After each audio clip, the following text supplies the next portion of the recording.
Subling manawagan si Jay Sakin ang inahan sa bata nga si Regine Sakin, 1-year-old og 10 months ang edad, nga nag-anto sa sakit nga acute bronchopneumonia.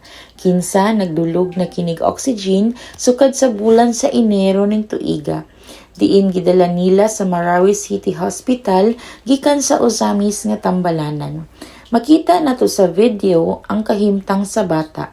Inay medyo may arang-arang na unta, wala nagitubuhi ug wala na mag-oxygen, apan sa dihang schedule na kini para sa iyang 2D echo, naglisod naman usab og ginhawa og gitubuhan na usab ang bata.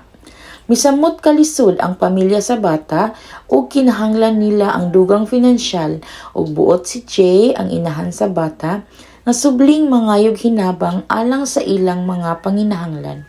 Makita nato sa video ang ilang kahimtang. Ato silang tabangan.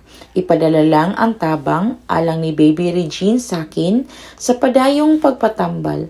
Bukas ang DXDD ug anda mo pa sayon pagpadala kanila pinaagi sa GCash kay atoa man sila sa layo.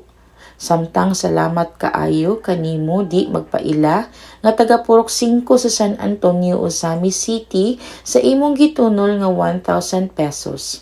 Salamat usab sa dugang 1,000 pesos kanimo usab nga di magpaila nga taga Tangub City.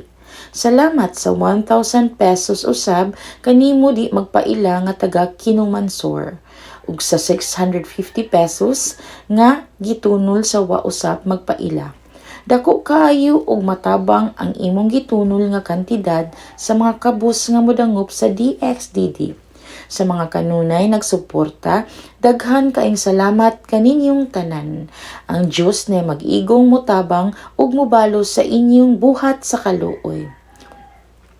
Atong ipadayon ang buhat sa kaluoy.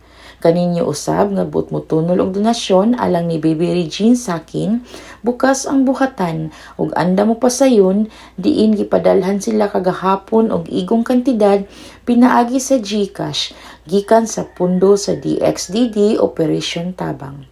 Sa mga anaas nagpuyo sa lagyong dapit nga buot motunol og donasyon, ang atong address: Operation Tabang, care of DXDD, Radio Television, Don Rizano Street, Metropolitan Immaculate Conception Cathedral Drive, Ozamis City. GCash number 0907-443-7234.